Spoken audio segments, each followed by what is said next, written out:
Hello and welcome to the Common Colt Podcast, a podcast made by Colts fans who just tell it how it is. I'm Josh Hudgens, joined by my co-host, Dan Hertzler. Dan, the Colts looked rough against the Steelers tonight on Monday Night Football. Yeah, man, these primetime games have not been good for the Colts here.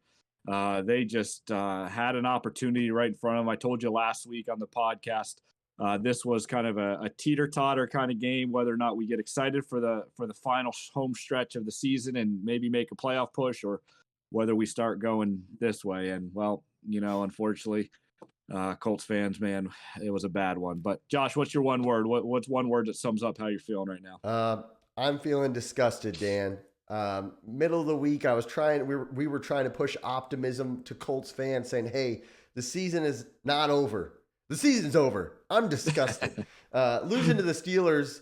The Steelers team's not a good team. I know we're going to get some Steelers fans on the show, yep. but hear me out. This Steelers team is in a rebuild mode. Maybe they're not god awful, but if you're trying to be a competitive football team, this is a game you've got to win.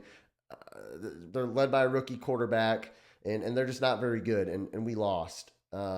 Every offensive possession, and we're going to talk about that a little bit later, it just makes me want to vomit. Like if I need to get something out of my stomach, I'll just rewatch tape of the Colts offense in 2022 because I know I'll get that nasty stuff out of my stomach. What about you?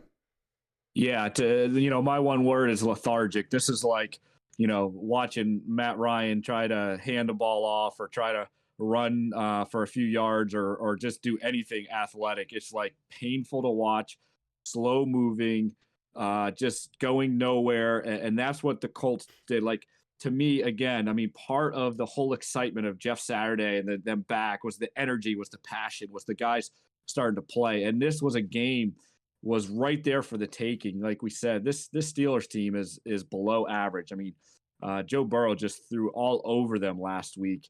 Their defense hasn't looked good. Their offense, pretty much has done nothing, and they looked almost the whole game as the better team, and that was just not a good look for the Colts.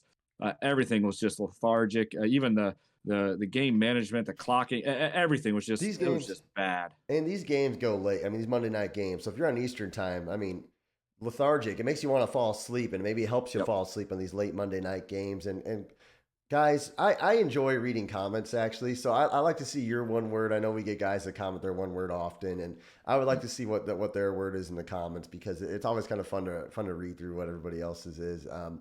But honestly, we also do a game ball. If they win, hey, it's the Peyton Manning game ball, and if they lose, it's the Curtis Painter game ball. Who are you giving the Curtis Painter game ball to? First Painter ball, I'm giving it to Jeff Saturday, and that game management at that last drive. I mean, again, they did not play well. A lot of blame could go around to the players, but you have a real shot. 3.5, 4 minute drive here. You're moving the ball. You get into some pretty good spot. First off, Matt Ryan just runs for like 15 yards, dives forward, doesn't get touched. Bad call by the refs. Okay, he should have gotten the first down. They kind of got a little bit hosed right there. But right there, you don't call the timeout. Like, your quarterback is 95 years old, and he just ran 30 yards. He is exhausted. Yeah. You don't call a timeout. You run a quick snap, hand off to Jonathan Taylor.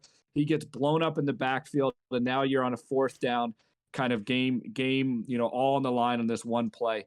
Really just a bad situation. Went home with 2 timeouts. You don't get points for those timeouts, Jeff Saturday. So you know what? That bloom of you being a, new coach and all this excitement and all this energy, and you win your first game, and hey, anyone can coach, and Jeff Saturday is going to be this miracle worker and all these kind of thoughts.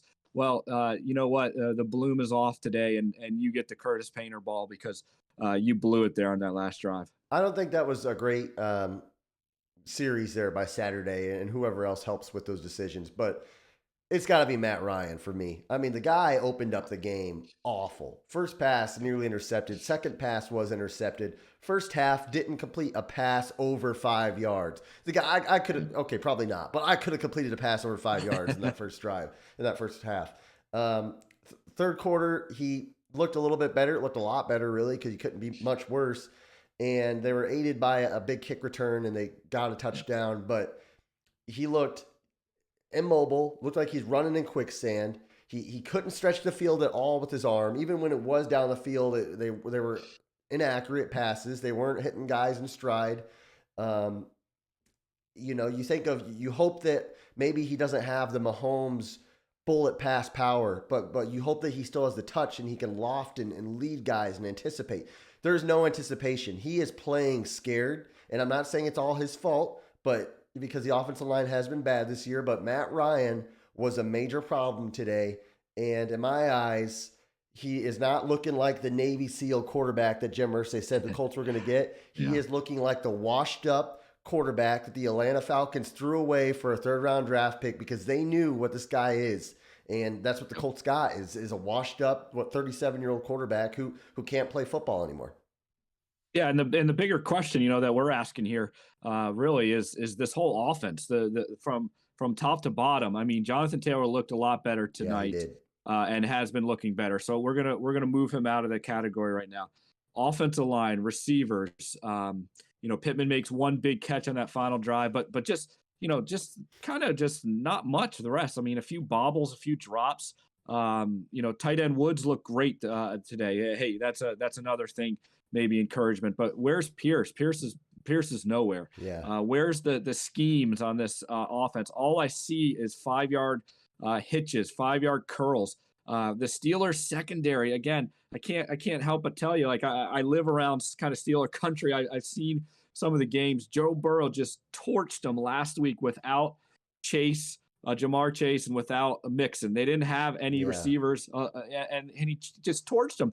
Where's the Colts offense? It is so bad right now. I think you want to say, like, you think it's the worst in the league, right? Or are you putting them in that category? That's what we're titling the video, and it is probably a touch dramatic. But the truth is, our receivers can't get separation. The play calling, the late game situation, in key moments, they can't get the job done. We have probably a championship caliber defense in my eyes, especially when healthy. And literally an offense that can get you a top 10 draft pick in the draft. But that's how bad it is. And from play calling with a guy who's never called plays before, to offensive line blocking, to quarterback play, to receivers not getting open, not making consistent catches, it is bad, very bad. And when you cannot consistently convert on third down or in the red zone, if you're turning the ball over, you are a awful offense, and that's what the Colts are. We knew they were going to have to play well this year and mistake free because we didn't have elite receivers or elite quarterback play, but they have been the opposite. They have the most turnovers in the league. They're awful on fourth down. They're awful in the red zone. They are bad. Yeah, they got no one that scares anyone on the defensive end other than Jonathan Taylor. I mean, no one's going into and say, okay, we've got to shadow Michael Pittman or we got to shadow Pierce. Like, there's nobody there that's causing any threat. There's nothing downfield, whether that's Ryan can't throw it, whether that's play design, whether that's the receivers. It's just a bad offense. I mean, you look at around the league, okay, the Denver Broncos are bad right now. They're a train wreck. But, you look at like Carolina, Washington Commanders, they're probably better right now than even the Colts. And it's just not done well. And like, what do you even do with this? Like, what do you even do with this offense right now? Because to me, they are missing, a quarterback. They're missing a number one receiver. They're missing a gadget type player, kind of the guy that can, run the jet sweeps or the kind of different things. I mean, they're just missing all sorts of pieces right now. They've got a lot of looking in the mirror to do, not only the end of the season, but into the off season. And this is why a few weeks ago, Sam Ehlinger got the start. I mean, they knew whether it was Irsay or Frank Reich or whoever made that call, they know how bad it is. And they're like, hey, let's just try it. Matt Ryan's hurt anyway. They probably could have fixed their words and not said Sam Ehlinger was a starter for the rest of the year. But they could have just said, we'll see. But I mean, they knew exactly how bad it is. And kind of looking forward, I think as Colts fans, like what's next for Colts fans, I think first and foremost, if there's anybody who's in denial, accept the season's over. We're not going to make the playoffs.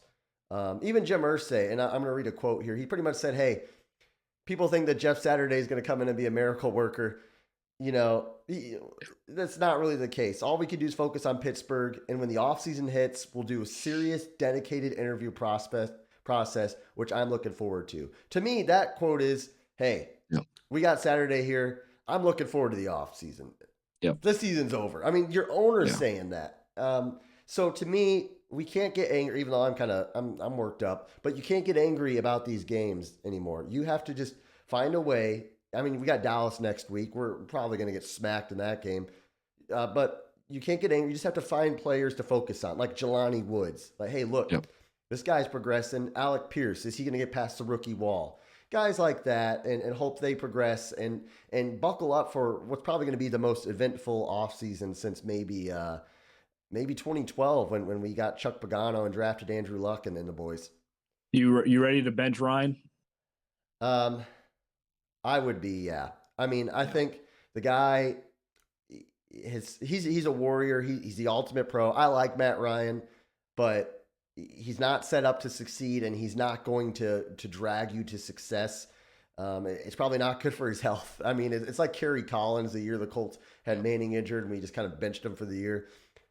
Whether it's Sam Ehlinger or it's Nick Foles, shut Ryan down and just get ready for next year at this point. Yeah, I'm curious to see what they do with Sam Ehlinger, because you want to develop a guy, and is this the best way to develop him, to throw him into really a dumpster fire right now?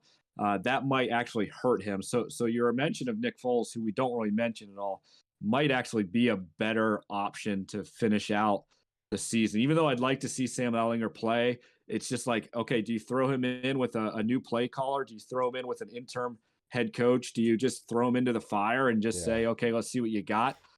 You could really just wreck a young player's confidence. But we need to see what he can do, though, too, because is there any thought we're gonna keep him as our starting quarterback? I don't think so. I don't think there's any hope that he is our future. I don't think so. I think everything is the draft right now. I think as Colts fans, we've got to embrace, as you said, we don't want to suck for luck kind of thing, but we really don't want to win a lot of more games. Yeah. We do want a higher draft pick. We want to play well and then hopefully lose at the end. So maybe tonight, if you want to kind of go to bed and think about something positive, maybe tonight was a good loss, even though it killed any playoff hopes or dreams. Maybe it's what we really need, because we need to be picking high. We need to get a quarterback come this draft. Yeah, no, I'm right there with you guys. And it hurts as Colts fans, so much expectations this season, and they fell hard.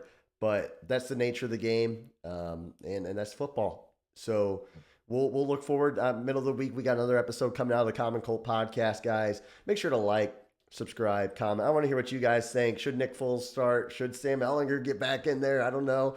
And we'll revisit some of these topics maybe throughout the week and in the future. So we appreciate you guys watching. You guys have a great week, and I hate to say it, but I'm still going to say it. Go Colts.